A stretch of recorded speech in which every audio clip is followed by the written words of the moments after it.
This Harris is one of those true two-way players. He gets it done both on the offensive end and on the defensive end. He's an elite athlete who has great lateral quickness and explosive athletic ability. He can shoot the basketball as well as take it to the rim. Defensively, he can be a nightmare as an on-the-ball defender with his length and his speed. Harris has struggled to shoot the basketball this season after really nailing his three-pointers as a freshman. They've bothered him a bit this year. There's been times when he's been very streaky shooting the basketball. He's also struggled with injuries both seasons, which have hurt his productivity a little bit. But if you watched Harris in the game in the grade A, you saw a guy who can really get it going offensively, can really stop the other player and lock him down on the defensive end.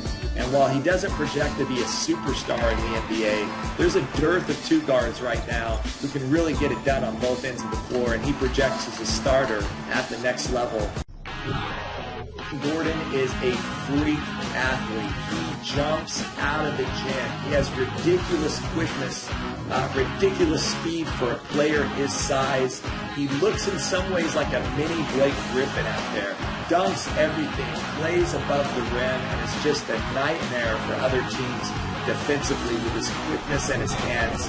He's also a heady basketball player. He makes great plays. He's a good passer. He knows where he needs to be everywhere on the court. The question about Gordon is a bit undersized to be an NBA power forward. Looks more like an NBA 3, but lacks that perimeter shooting that NBA GMs really want to see out of threes in the league. He shot the ball better lately, and that's helped his draft stock some. But there's questions about really whether he's going to be able to knock it down from there when he gets to the NBA level. I think Gordon is a mix between an Andre Kirilenko, an offensive specialist that just does all the little things that helps the team win, and a Blake Griffin at the next level. Doug McDermott was the best scorer in college basketball this year, a guy who uses his basketball IQ and incredible shooting form to score anywhere on the floor. McDermott scored against good teams, against weak teams. He was consistent night in and night out. And despite that, NBA teams just really didn't get excited about him until his senior season. Then he went with a select team for USA Basketball, and when they saw him shooting the basketball there and saw him doing that against NBA players, I think that teams began to settle on the fact that even if McDermott can't be a 20-point-a-night scorer at the NBA level, his ability to stretch defenses and shoot the basketball will be very, very valuable at the next level. He's not going to be a great defender. In fact, I think the biggest question mark is who does he defend at the NBA level?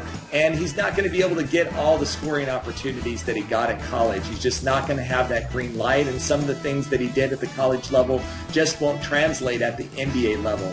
But if you think of him as a guy like a Kyle Korver who can really shoot the basketball and stretch defenses that way, I think he can have a long career in the league. Marcus Smart is a winner. That's what you'll hear from NBA scouts who have loved this guy since his freshman year. He plays with incredible enthusiasm and energy. He's very tough. He has great size and strength for his position. He wants to win basketball games. He's unafraid to take the big shots when it matters, and he'll carry his team on his back at any moment. That's the thing that NBA teams love about Smart. He is NBA ready, and he's not a great perimeter shooter, and teams can sink a bit on him and force him to shoot the basketball. While he's a pretty good ball handler and sees the floor adequately to be a point guard at the next level, he can improve in both of those areas and sometimes tries to do just a little bit too much for his team, and that's led to some high turnover games for Smart. He's generally known as a guy who is great off the court, but he had an altercation with a fan this season that led to his suspension, and he's had some temper tantrums off the court that have raised some question marks from NBA scouts about just who he is as a player. But generally, coaches have said that they have loved to coach this player and that he's the type of vocal leader that could lead an NBA team to a title down the road. Vonleh was thought to be a pretty raw prospect coming into Indiana. Everyone loved his size and his agility for his position, but he really came on this season as a guy that could both rebound, score with his back to the basket, and surprisingly really step out there and hit the college three. That's the thing I think that excites most NBA GMs about Vonleh is his ability to stretch the floor, given his size, his wingspan. It's Chris Bosh-like, and I think that's the thing that could propel him even higher in the draft. He has some basketball IQ issues, especially on the defensive end. You can tell that he's still very raw, and I think the NBA team that drafts him is going to have to be patient with Vonleh. He's not going to have the same immediate impact that other players in this draft will have. But long-term, Vonleh could be one of the very best prospects in this draft. He has such a high ceiling. Randle is a beast in the paint. He is a double-double machine for Kentucky. He has an NBA body. He loves to play physical. He can bang off people. He's great on both the defensive and offensive boards. And he's creative with the basketball around the basket. There are questions about Randle. He struggles to finish over length. He was billed as a really good perimeter shooter coming out of high school, but really hasn't shown that for Kentucky this season.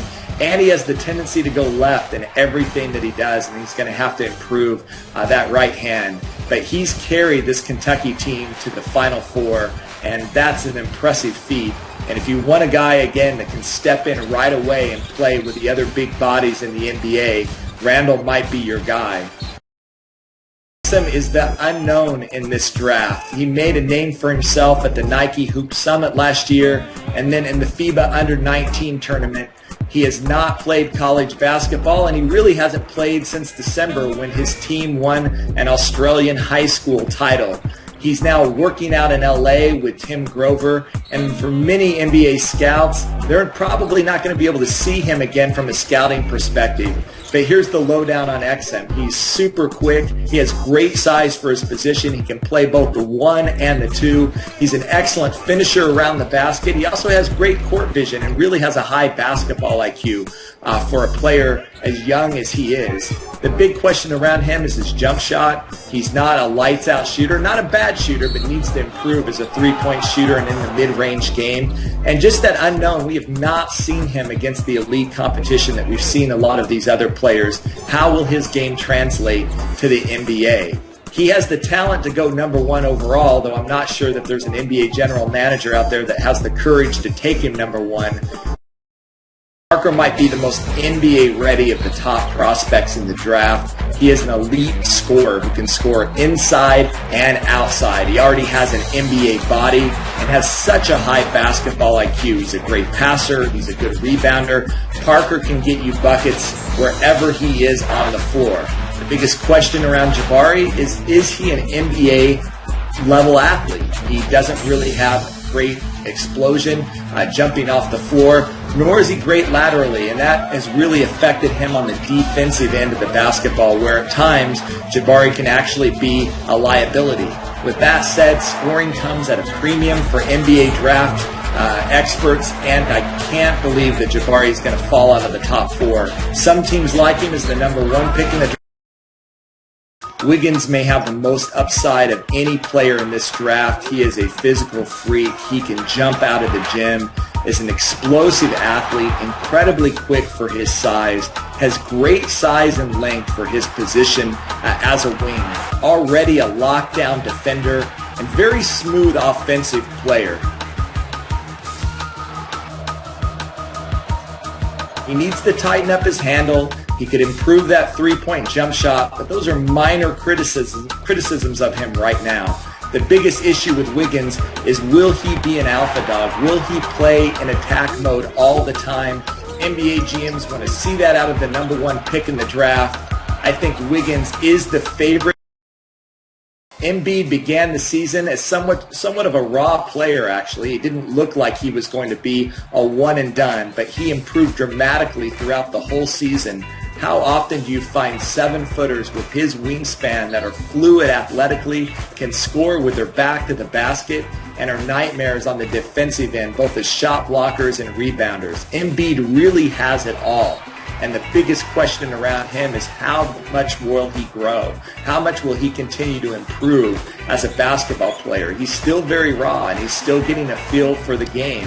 But when you see the improvement that he has made this season, you can get very excited about him to the point that some NBA scouts have compared him to a young Hakeem Olajuwon.